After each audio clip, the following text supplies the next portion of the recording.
Let's now move on to talking about whom the lineage of the child is attributed to when there is a dispute. Hadith number 307 on the authority of Aisha radiyallahu anha. She says, اختصم سعد ibn Abi Waqqas وعبد ibn Zam'a في غلام. She said that Sa'ad ibn Abi Waqqas and Abd ibn Zam'a disputed about a little child as to who the father of the child is. فقال سعد يا رسول الله هذا ابن أخي عتبة ابن أبي وقاص عهد إلي أنه ابنه انظر إلى شبهه. Sa'ad said, O Messenger of Allah, this child is the son of my brother Utbah ibn Abi Waqqas. He informed me that this is his child. Look at the child's image. Meaning to say, look at the child, he looks just like my brother Utbah ibn Abi Waqqas. وقال عبد ibn Zam'a هذا أخي يا رسول الله ولد على فراش أبي من وليدته. And Abd ibn Zam'a said, this is my brother, O Messenger of Allah. He was born to the slave woman of my father. فنظر رسول الله صلى الله عليه وسلم فرأى شبها بينا بعتبة. So the Prophet looked at the child and he saw a clear resemblance of this child to Utbah, who is the brother of Sa'ad ibn Abi Waqqas.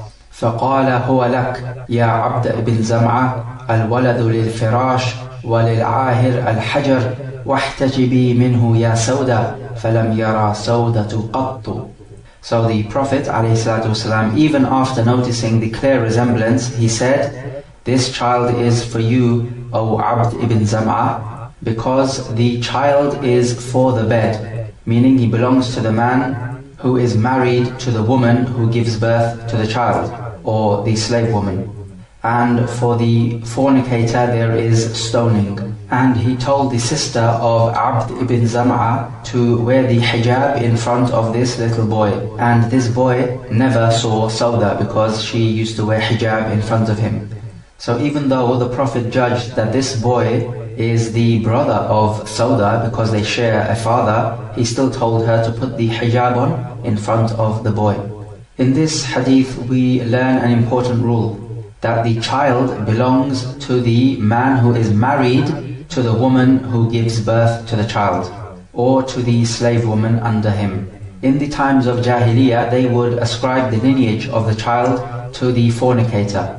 So if a man fornicated with the slave woman of another man and she bore him a child, then this child would be ascribed to the fornicating man.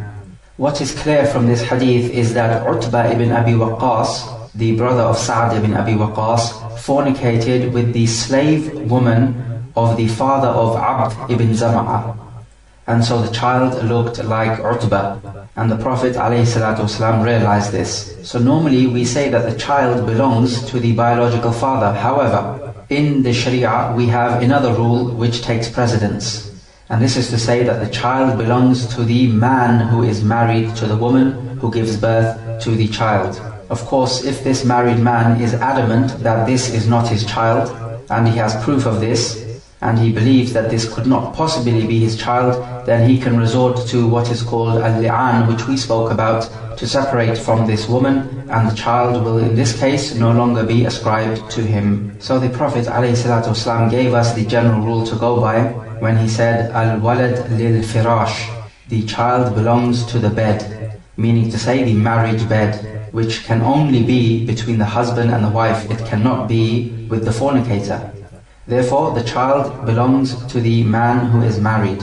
The Prophet said, وَلِلْعَاهِرْ الْحَجَرِ, and the fornicator gets the stone. This could be interpreted as failure, that the fornicator will be in failure and will be deprived, meaning deprived of this child of his. Because if a woman gives birth to the child of a fornicating man, then this child in the Sharia is not attributed to him, so he does not inherit from the fornicating man. Al-Hajar could also mean that if a man has been previously married and then commits fornication, then he is to be stoned to death. But now there remains a question, why did he order Sauda to put hijab in front of this boy? because in this case now Sauda would have been his sister. He did this as a precautionary measure, and we cannot say that this is an absolute order and it is wajib for her to put the hijab on. Because as long as the ruling is that this is the brother of Sauda, then she does not have to put hijab in front of him. But as we say, this is a precautionary measure only. So we take from this hadith that the child belongs to the married man, as long as we can be sure that it is possible that this child belongs to the married man. For example, if a man marries a woman and she gives birth after 2 months or 3 months, then we can be sure that this child was not born to this man. Hence, it cannot be ascribed to him. In the Sharia, the minimum time in which the woman can give birth is 6 months. So if a child is born before 6 months are completed, then it cannot be ascribed to the husband.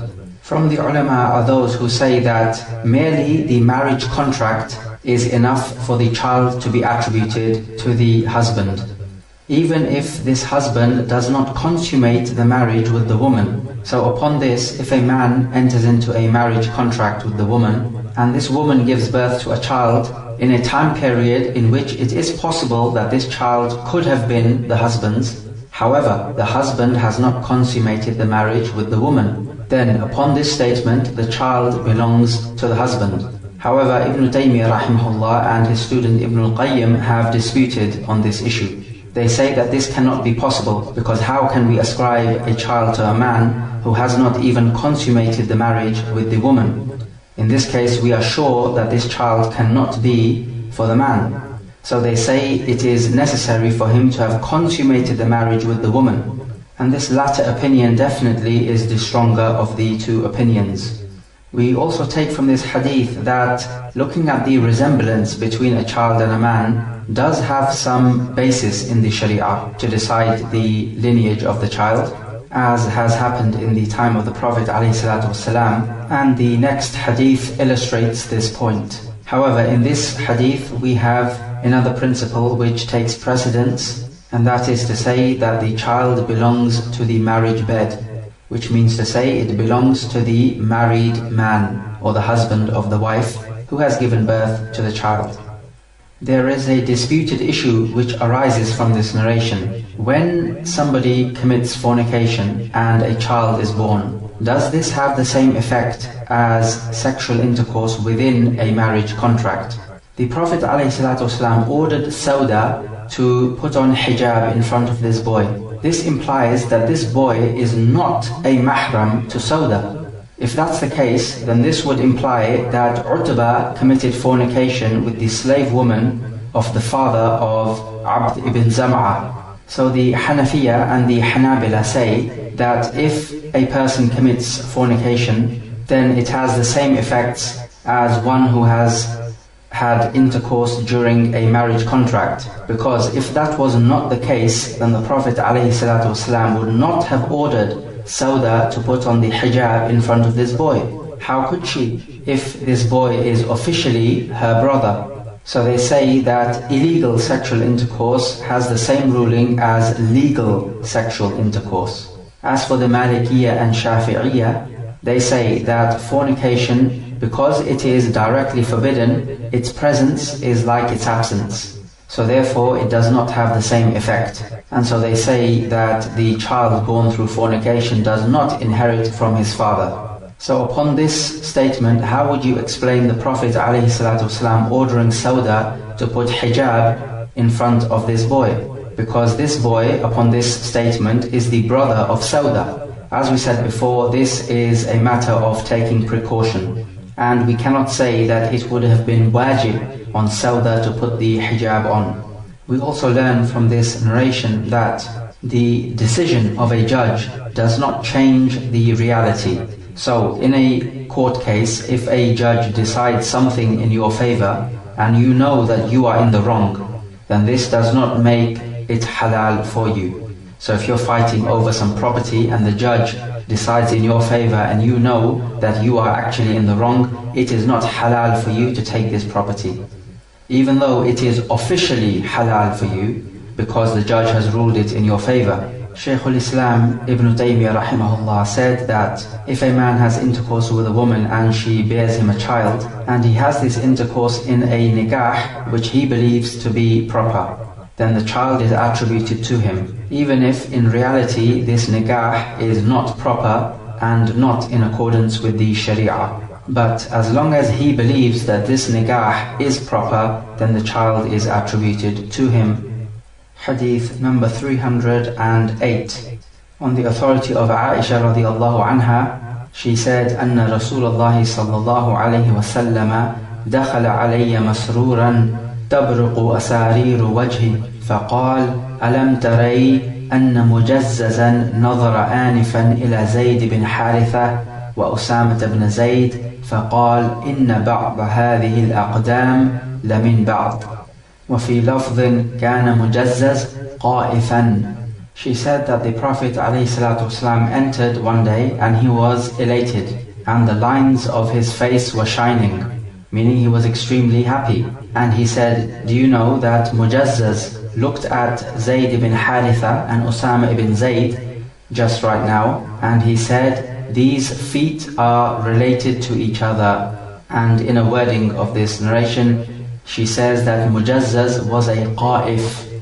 A qa'if is a person who looks at two people and from their features he is able to tell whether they are related or not.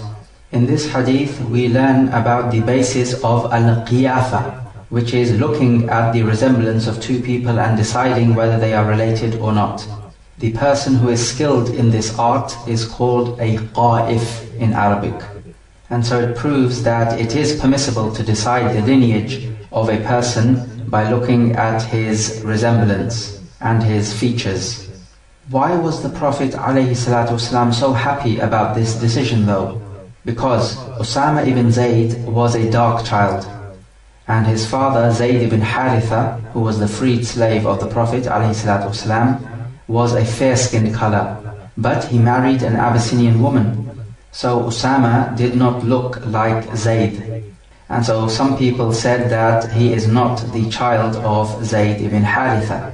This statement of the people saddened the Prophet ﷺ much. So when this qa'if, who is Mujazzaz, who was a man skilled in the art of judging a person's resemblance and features and deciding who is related to whom, when he adjudged that Usama ibn Zayd is the son of Zayd ibn Haritha, this dispelled all the worries of the Prophet ﷺ and he became extremely happy. So this narration proves that looking at the resemblance of a person is permissible to decide his lineage, as long as there is no other principle which takes precedence, and the previous hadith taught us of a principle which does take precedence, which is to say that the child belongs to the married man, not the fornicating man. As long as we know it is possible that this child could be attributed to the married man. As for the testimony of the qa'if, then this is accepted on two conditions. Number one, he must be known to be a just person, adl. So he does not openly commit sins and he does not call to any sins and he is not known to have committed major sins. And condition number two, he must be experienced and skilled in this art.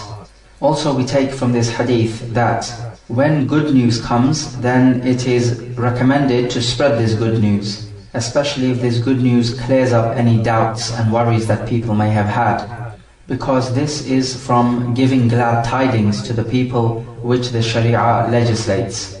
Mujazzaz mentioned the feet of these two people because Zayd and Usama were lying down and covered up and only their feet were showing. So Mujazzaz, merely by looking at their feet, was able to decide that these two people are related to each other.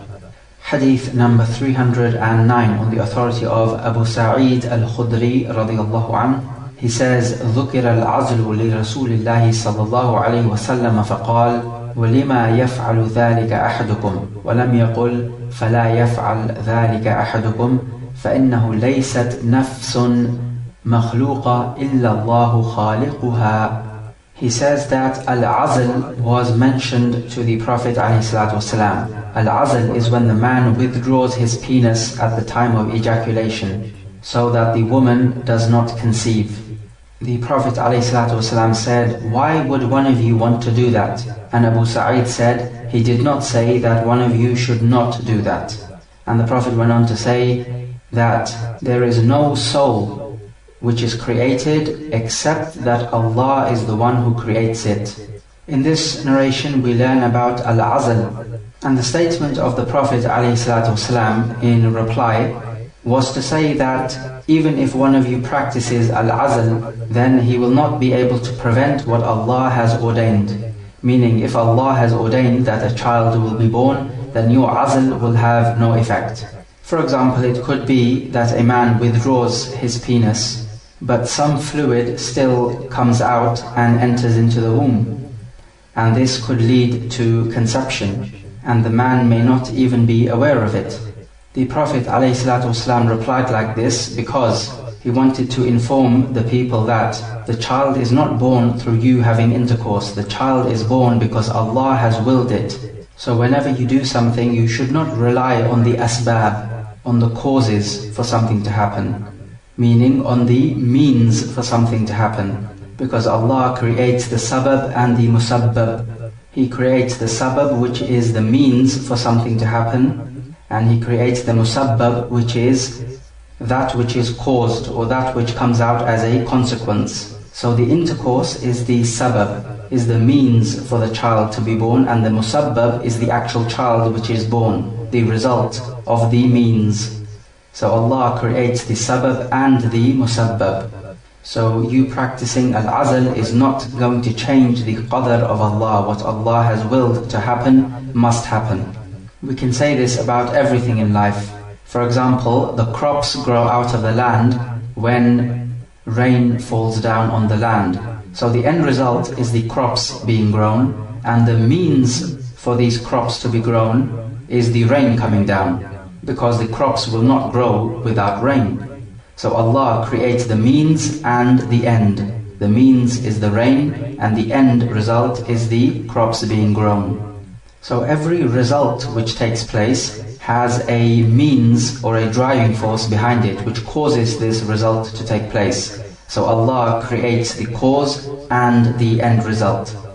So as for those people who say we are going to rely completely on the means to give us this result, then they are wrong. And as for those people who are on the opposite end of the extreme and they say we will not rely on the means, but rather we will just rely on Allah to give us the results, then they are also wrong.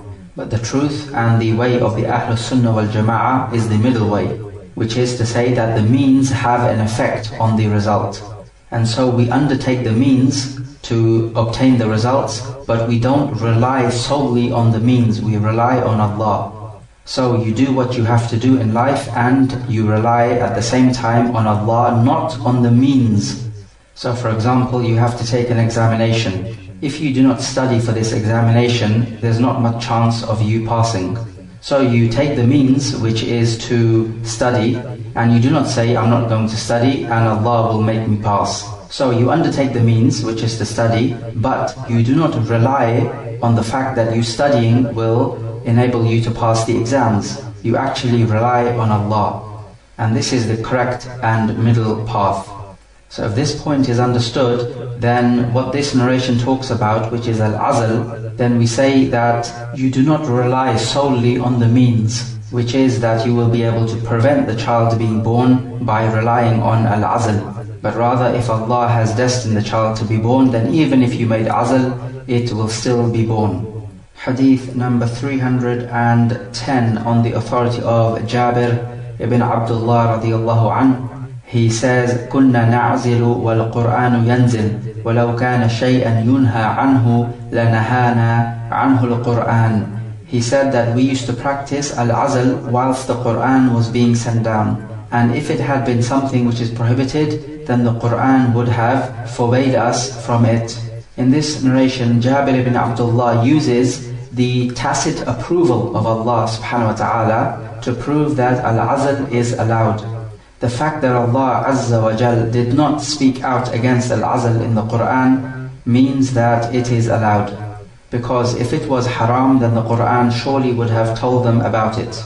We can also use this narration and say that if something was done at the time of the Prophet ﷺ, and the news of this did not reach the Prophet ﷺ, and the Prophet did not speak out against it, then this action is halal, even if the Prophet ﷺ did not know about it himself.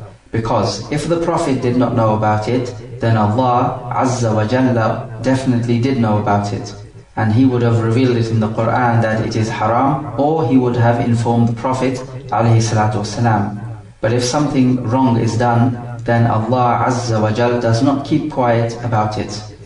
If a man has intercourse with his slave woman, then he is allowed to make al-azl as and when he pleases. If he is having intercourse with his wife, who is a free woman, then he must seek her permission before making al-azl, because this free woman has the right to have children.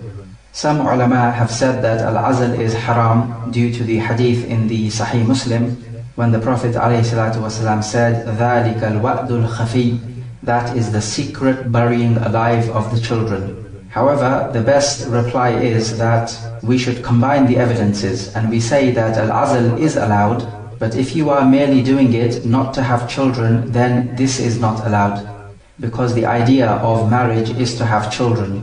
But if the idea of al-azl is family planning, such that you want to restrict the number of children you have, then this is not allowed.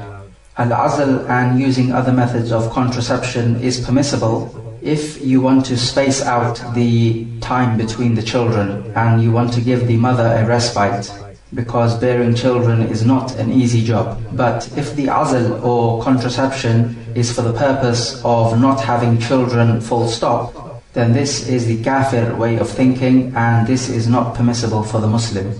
Hadith number 311 on the authority of Abu Dharr radiyallahu anhu, that the Prophet ﷺ said, لَيْسَ مِن رَجُلٍ ادَّعَى لِغَيْرِ أَبِيهِ وَهُوَ يَعْلَمُهُ إِلَّا كَفَرٍ وَمَنِ ادَّعَى مَا لَيْسَ لَهُ فَلَيْسَ مِنَّا وَلْيَتَبَوَّأْ مَقْعَدَهُ مِنَ النَّارِ وَمَنْ دَعَى رَجُلًا بِالْكُفْرِ أَوْ قَالَ يَا عَدُوَّ اللَّهِ وَلَيْسَ كَذَلِكَ إِلَّا حَارَ عَلَيْهِ. The Prophet ﷺ said, there is not a man who claims that another man who is not his father is his father, and he knows that he is not his father except that he has committed kufr. And whoever claims for himself that which does not belong to him, then he is not from us, and let him take his seat in the fire. And whoever calls a person a kafir, or he says to him, O enemy of Allah, and he is not in fact a kafir or an enemy of Allah, except that this statement returns to him. In this hadith we learn about 3 types of major sins. The first one is when a man claims that another man is his father, and this man in reality is not his father, and he makes this claim whilst he knows that the other man is not his father. Because claims like this can lead to a mixing up of lineages which the Sharia came to preserve. It is not just restricted to the claim of a man being a father, it is actually wider than this, and even if a man claims that another man is his grandfather, then this would take the same ruling. The point is that when it comes to lineages, it is not a matter of fun and play. The Sharia has come down to protect the lineage, and this must be taken seriously. This is why there are severe punishments for the act of fornication and adultery. The Prophet ﷺ said that if a man makes this claim whilst he knows that this man is not his father, then he has committed kufr. The majority of the ulama are of the opinion that this is not the type of kufr that will take you out of the fold of al-Islam completely, meaning to say major kufr. They said that the Prophet ﷺ said this just as a warning and to prevent people from falling into this mistake. Other ulama said that this is kufrul ni'mah, being ungrateful to the ni'mah that Allah has given you, because kufr means to be ungrateful. Other ulama said that it means you have come close to committing al-kufr. Individual Muslims must not go around making takfir on other Muslims. This must be left to the Khalifa or his deputy, who will be able to investigate the matter properly and see if this person has met the criteria to become a kafir. And they will also have to look at a second issue, which is that is there anything preventing this person from becoming a kafir? So if the conditions for him to become an apostate are fulfilled, and there is nothing preventing this person from becoming an apostate, then the ruler would judge him to be a kafir. But this needs to go through the ruler officially. If individual Muslims started to make takfir upon each other, then this will lead to chaos and anarchy. So the average Muslim on the street must refrain from making takfir on any other person. The second point he made was that if anybody claims for himself that which does not belong to him, this could mean claiming a piece of wealth which doesn't belong to him, or a right which does not belong to him, or anything which he does not have a right to. So for example, he might say that he is a qualified doctor so he can treat others. This right to treat others medically does not belong to him because he is not qualified. But if he claims this, then he is taking for himself something which does not belong to him. So the Prophet ﷺ said that he is not from us. Again, this does not mean that he is a kafir, it just means that he is not following our way. And he said, let him take his seat in the hellfire. So this goes to show that this is a major sin, because the threat of the fire has been given. And the last one, a person making takfir on another person, this is, as we have mentioned just previously, is not permissible. If this person is truly a kafir, then this is all well and good. But if it happens to be the case that this person who you accuse of being a kafir is in reality not a kafir, then this statement of kufr returns back to you, and you will land the sin. So this act of calling somebody a kafir without proper evidence being established against him that he is in fact a kafir, this act in itself is an act of kufr. We also learn from this third point that the reward you receive is of the same type as your actions. So in this case, you called the other person a kafir. So the reward that you receive for this action of yours is that this statement of kufr returns back to you. What has this hadith got to do with the topic which we are talking about, which is the lineage?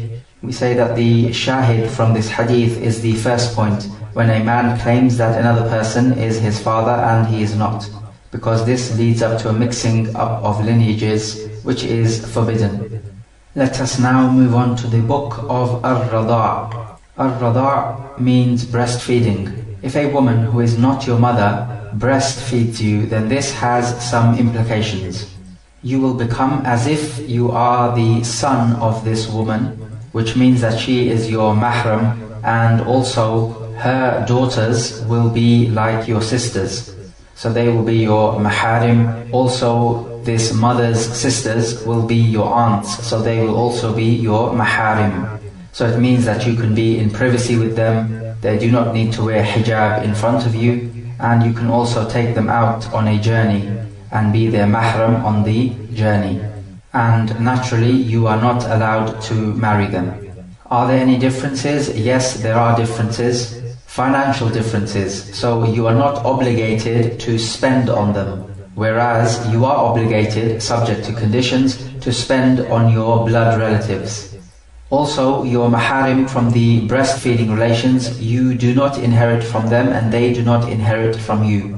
Because the inheritance, as we mentioned before, has three causes, which are marriage relations, al-wala and al-nasab. And al-nasab is the blood relations. It is not relations through the breastfeeding. Also, you cannot act as a wali of your breastfeeding sister or any of your maharim from the breastfeeding relations.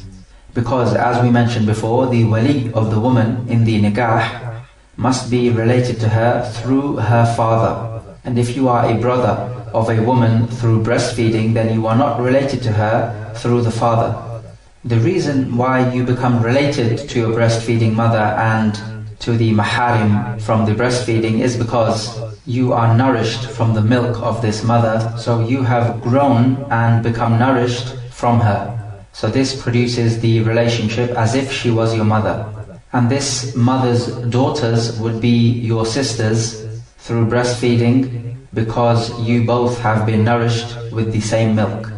For this reason, many ulama have said that it is makruh to have your child breastfed by a woman who is an evildoer or a kafira woman, because this milk that emanates from this evil woman will go into your child and have an effect on your child. So this is yet another reason why every Muslim man must avoid marrying chaste women from the Jews and Christians, because this woman, if she breastfeeds your children, then they will take from her evil deeds and her kufr, and it will rub off on them. And also, if this woman is of an evil character, then this child who is drinking her milk is also likely to become of a similar evil character.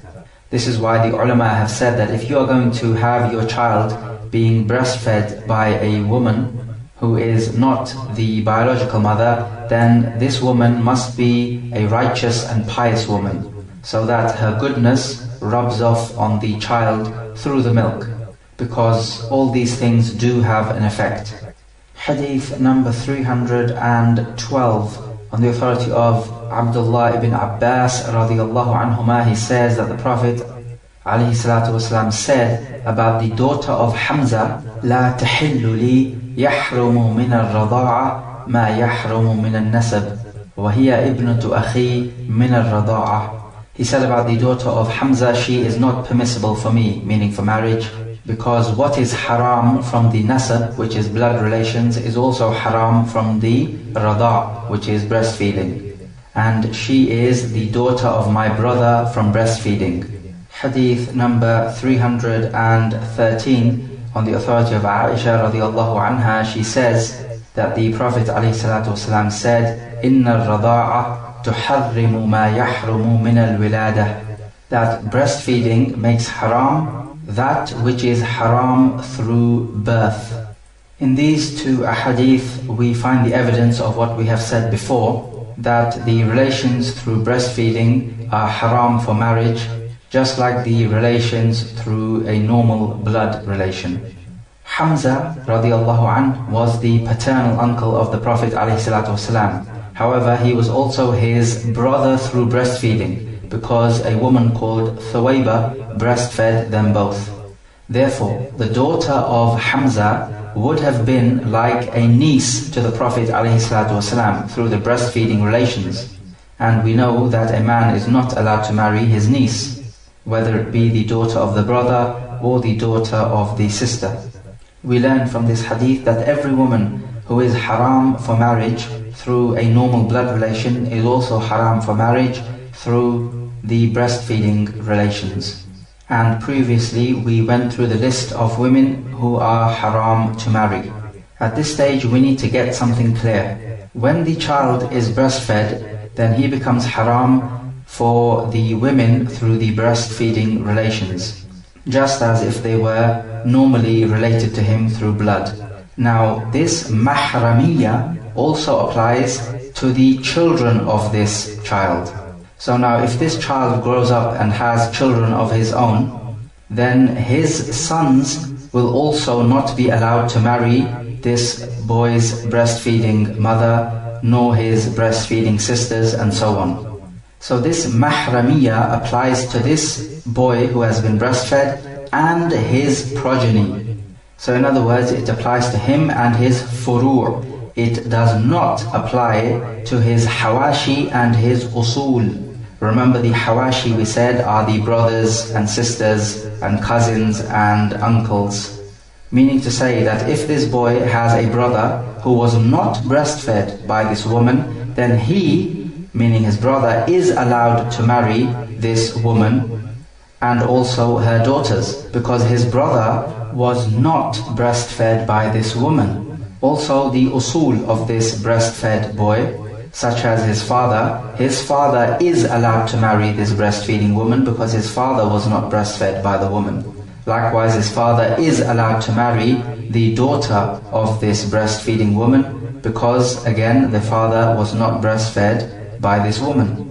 So to put it simply, we say that the mahramiyya applies to this child and his furu'. It does not apply to the hawashi nor to his usul. Hadith number 314, on the authority of Aisha radiallahu anha, she says, إن أفلح أخا أبي القعيس استأذن علي بعدما أنزل الحجاب فقلت والله لا آذن له حتى أستأذن النبي صلى الله عليه وسلم فإن أخا أبا القعيس ليس هو أرضعني ولكن أرضعتني امرأة أبي القعيس.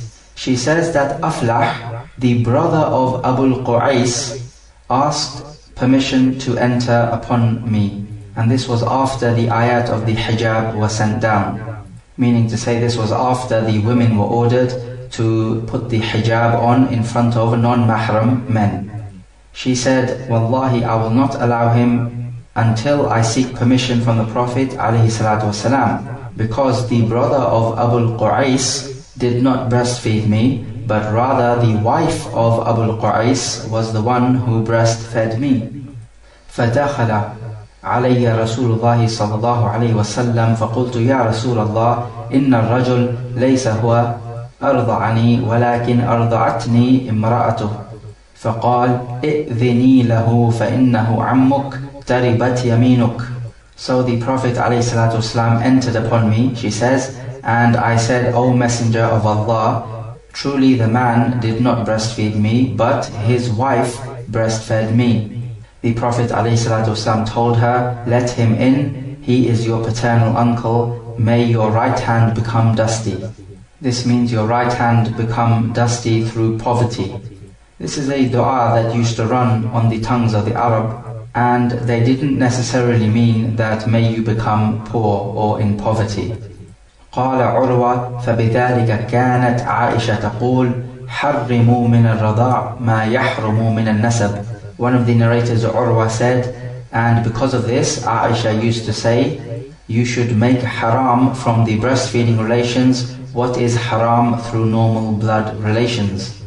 وفي لفظ ثم استأذن علي أفلح فلم آذن له فقال أتحجبين مني وأنا عمك فقلت كيف ذلك قال أرضعتك امرأة أخي بلبن أخي قالت فسألت رسول الله صلى الله عليه وسلم فقال صدق أفلح ائذني له تربت يمينك. And in another wording of this hadith it says that Aflah sought permission to enter upon me and I did not give him permission. So Aflah said, you are making hijab from me whilst I am your paternal uncle. And she said, how is this? And he said, the wife of my brother breastfed you from the milk of my brother. So she says that I asked the Prophet ﷺ and he said that Aflah has spoken the truth, so let him enter upon you, may your right hand become dusty. In this narration we further learn about some ruling pertaining to the breastfeeding relations. Let us first understand what's happening in this narration. Aisha radiallahu ta'ala anha was breastfed by the wife of Abu al-Qais. This makes the wife of Abu al-Qais her breastfeeding mother, and it would make Abu al-Qais Aisha's father through breastfeeding. Abu al-Qais had a brother called Aflah. Now through breastfeeding, Aflah would become the paternal uncle of Aisha through breastfeeding, not through blood relations obviously, but through breastfeeding.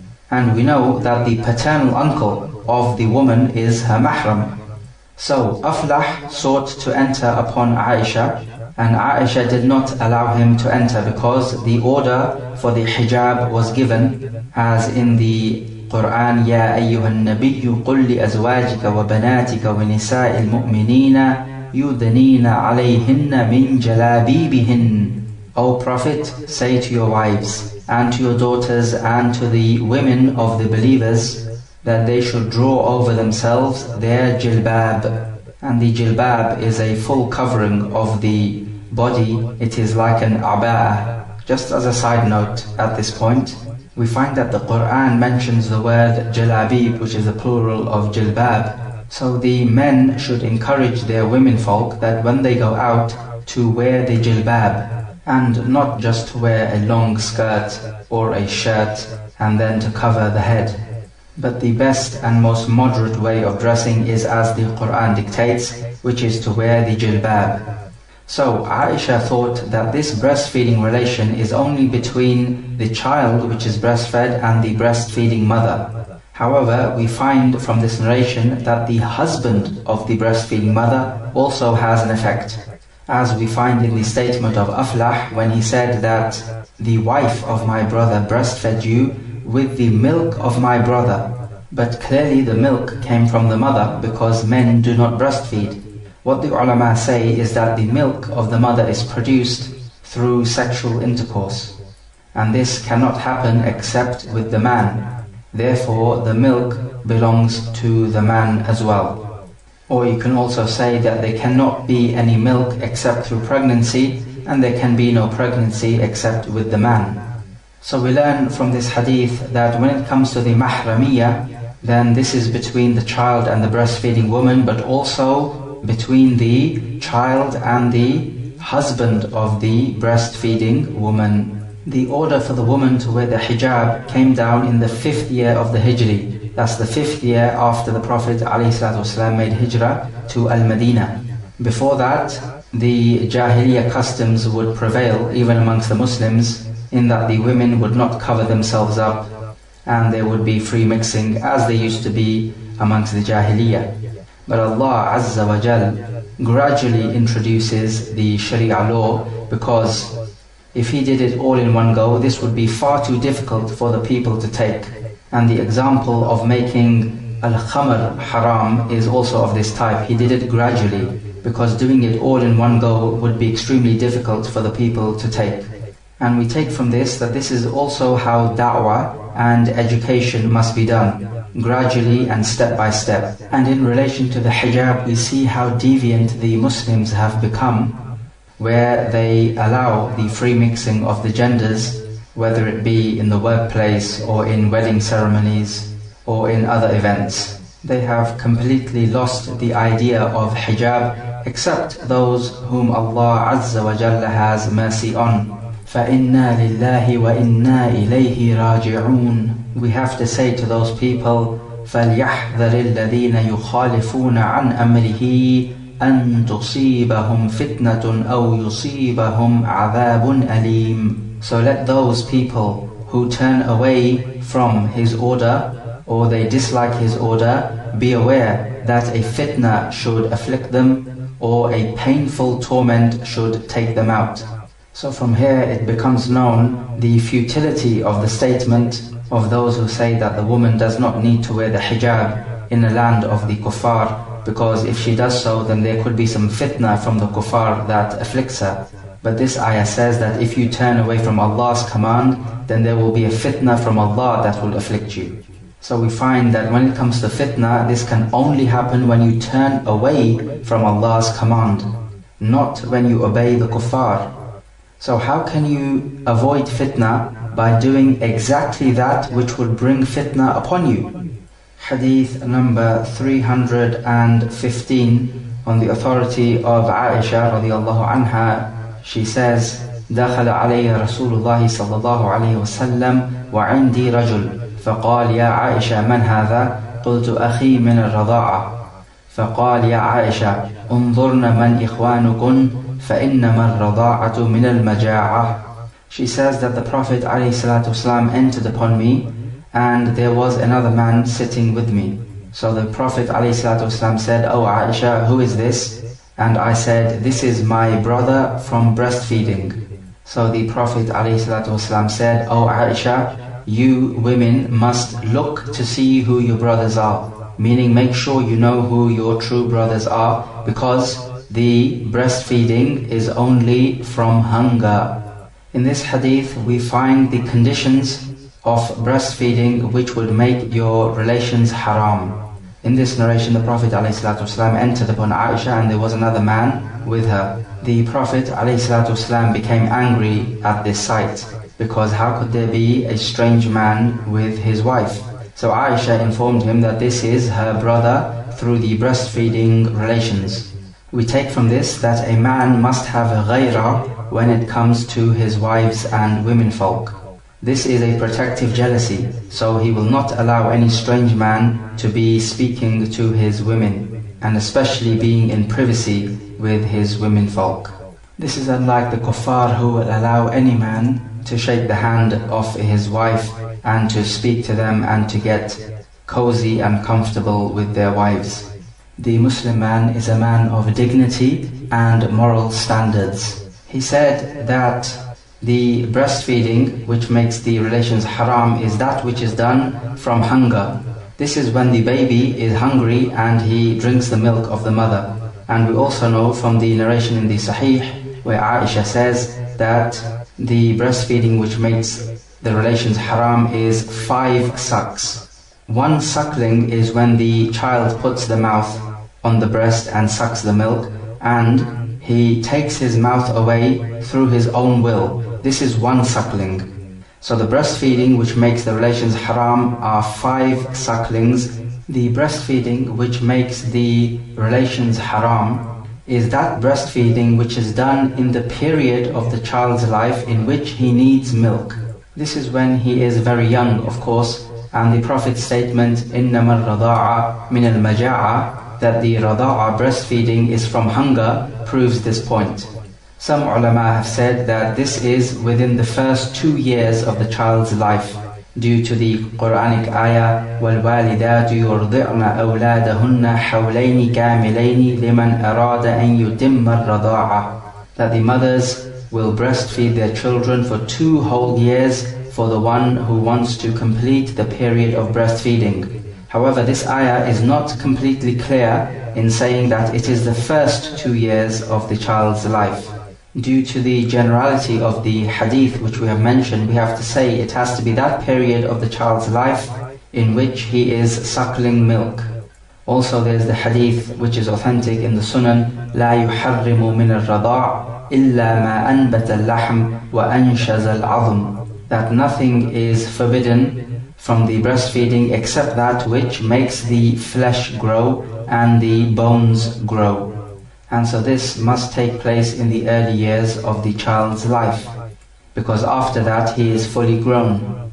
So we say that we do not restrict this breastfeeding period to the first 2 years of the child's life, but we speak more in general terms and say whatever period of the child's life in which he needs milk as his nourishment. There is a narration in the Sahih which opposes what we have said.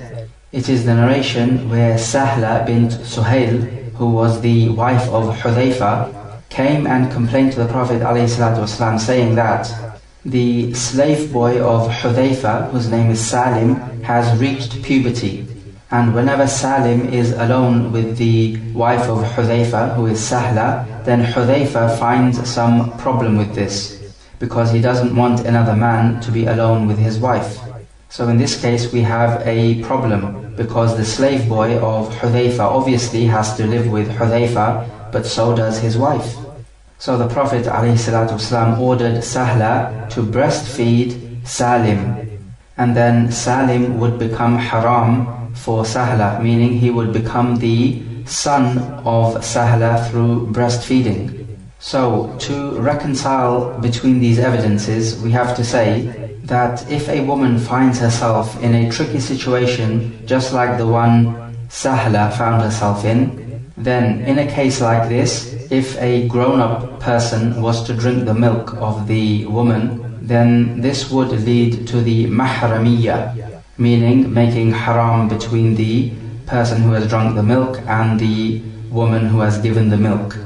Otherwise, the general rule is that the breastfeeding which makes haram is that which is done in the early years of the child's life, that part in which he needs the breast milk for his nourishment. And of course, according to the correct opinion, this has to be 5 sucklings. One more point to notice from this narration is that when you are looking to rebuke someone or reject somebody's actions, then you must make sure as to why he's done it. In this case, the Prophet ﷺ, before rebuking Aisha for being alone with another man, he asked her who this man is. So once you have the full facts in place, then you will be in the position to decide whether to rebuke the person for his actions or not. Hadith number 316, on the authority of Uqbat ibn al-Harith. It says, أنه تزوج يحيى بنت أبي إيهاب فجاءت أمة سوداء فقالت قد أرضعتكما، فذكرت ذلك للنبي صلى الله عليه وسلم قال فأعرض عنها قال فتنحيت فذكرت ذلك له فقال وكيف وقد زعمت أن قد أرضعتكما. He says that Uqba ibn al-Harith married a woman called Yahya, the daughter of Abu Ihab. Then a black slave woman came along and said that I have breastfed you both. So meaning to say that you both are actually brothers and sisters through breastfeeding. Hence you cannot marry each other. This was her message. So he says, I mentioned this to the Prophet ﷺ, and the Prophet ﷺ turned away from him. Then he says, I went to him again and mentioned this, and the Prophet ﷺ said, how? Meaning, how can you two stay together as husband and wife whilst this woman has claimed that she has breastfed you both? So basically the Prophet ﷺ here is saying that you two cannot be husband and wife because you two are siblings through breastfeeding. In this hadith we further learn that breastfeeding makes haram what the normal lineage makes haram. So if a man and a woman have been breastfed by the same woman, of course this being on the condition that it be done in the early childhood when the baby needs milk, and it should be 5 sucklings, then if these conditions are met, then the man and the woman are not allowed to marry each other because in effect they are brothers and sisters. Not through blood, but through breastfeeding. Uqba went to the Prophet ﷺ and mentioned this to him because he thought that this slave woman might be lying. This narration proves that if one woman makes a claim that she has breastfed somebody, then her claim is to be accepted, just as the Prophet ﷺ accepted this claim. We do not say that it requires 2 women, because in matters of breastfeeding, the testimony of just one woman will suffice to produce the evidence. We find that because of the testimony of this woman, Uqba and his wife had to separate. Now, normally, the testimony of a woman in separating between a man and his wife, meaning the testimony of a woman to dissolve the marriage, is not accepted. However, we find in this case that because of the testimony of the woman pertaining to the breastfeeding, it actually led to the marriage being dissolved. And this proves the general rule which we stated before and will state it again, which is to say that that which is not established independently can be established if it follows something else. So if we apply this here, then the testimony of a woman to dissolve a marriage between a man and his wife is not accepted. However, because this marriage broke up because of her testimony of breastfeeding them both, then this marriage breakup followed her testimony of breastfeeding. Therefore we find that in effect her testimony led to the breakup of the marriage because of her testimony that she breastfed them both. So this breakup of marriage follows or comes under the testimony of breastfeeding, which is accepted from one woman. Therefore the marriage is broken up. If this woman had come up and just said that this man and wife are not actually married and I testify that their marriage is not a proper marriage, would her testimony be accepted? Definitely not. But because she made the testimony of the breastfeeding, and her testimony is accepted because the testimony of one woman in matters of breastfeeding is accepted, this led to the marriage being broken up.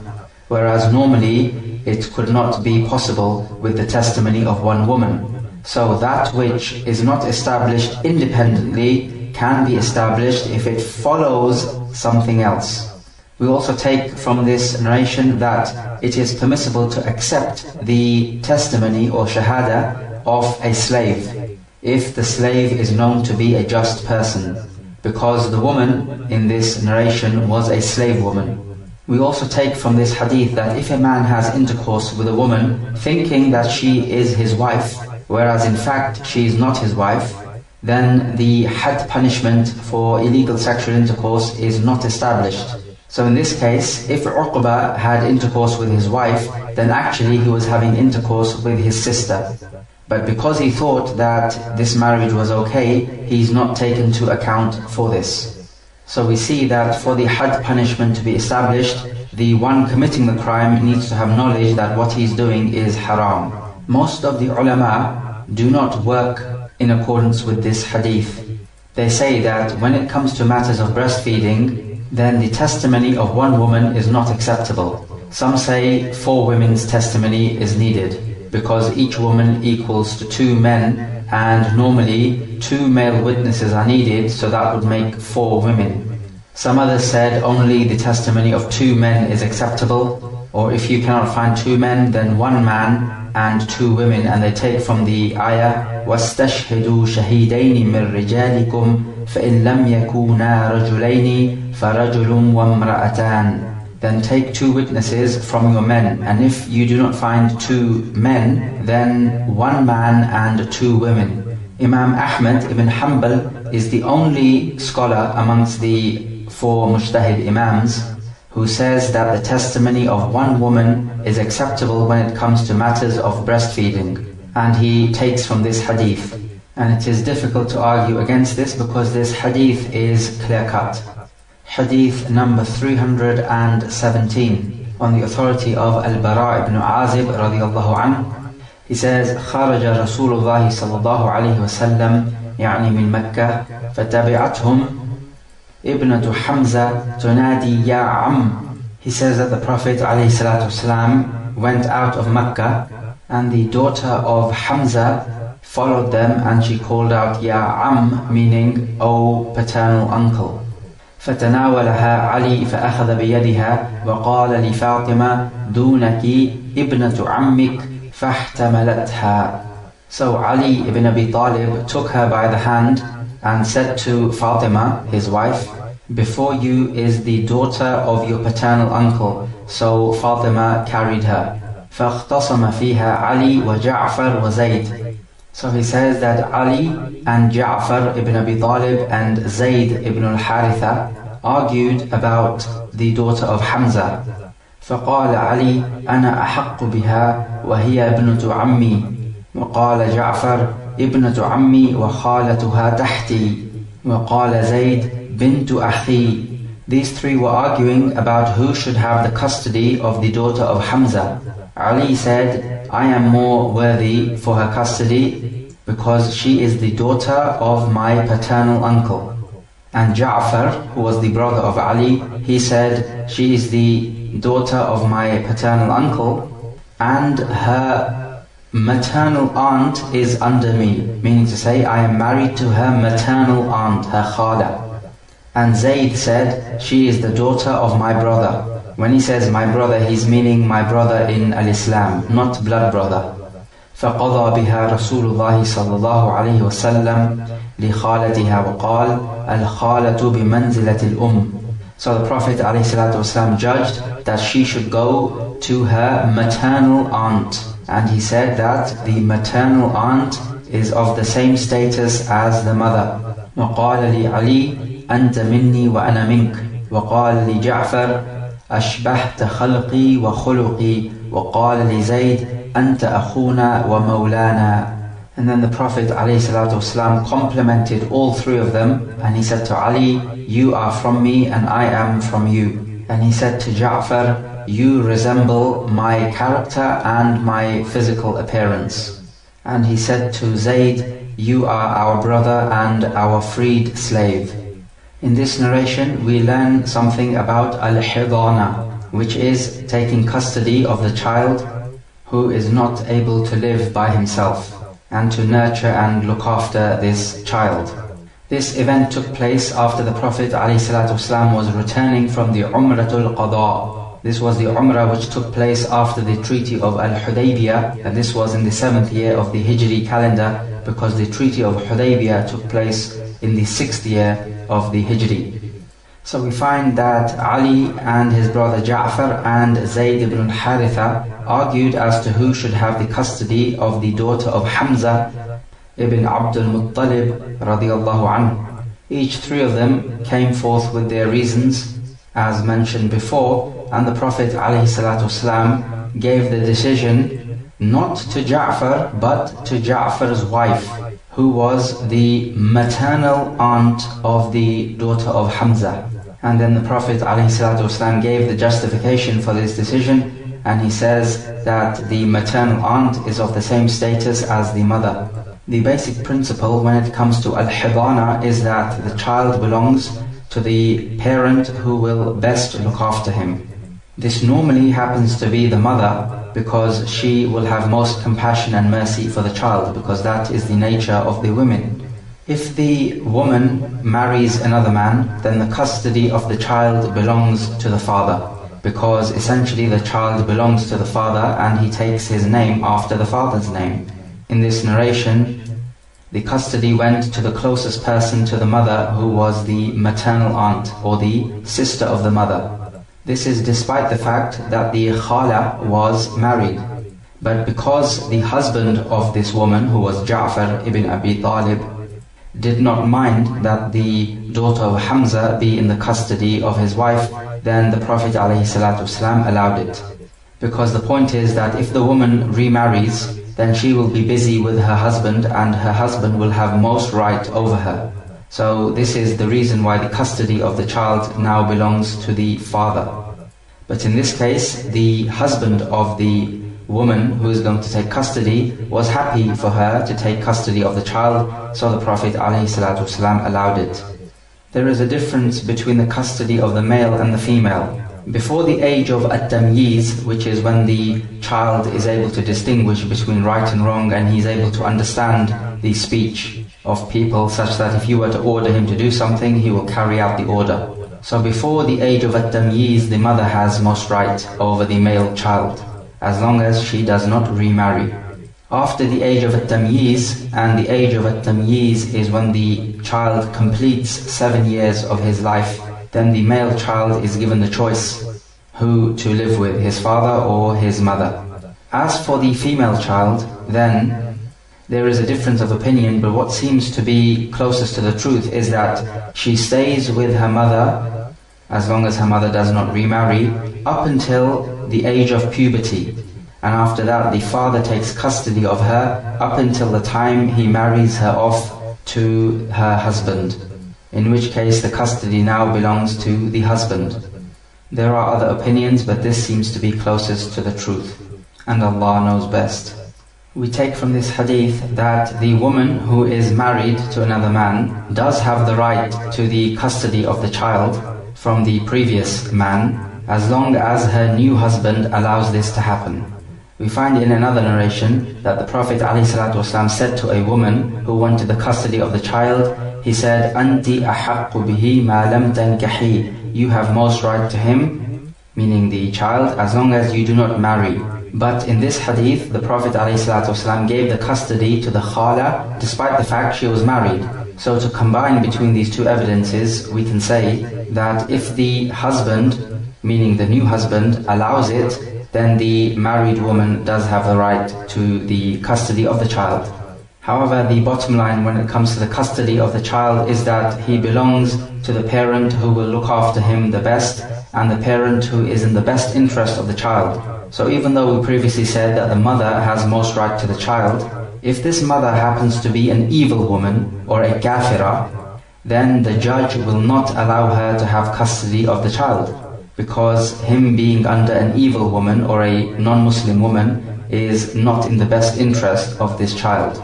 The problem in non-Muslim countries is that the mother will have custody of the child always, and if she is a non-Muslim woman, then this will be a problem. So this ties in with what we said earlier on about not marrying the chaste women from the Jews and the Christians, and always marry from the pious and chaste women from the Muslims, because this will essentially be in the best interest of your children.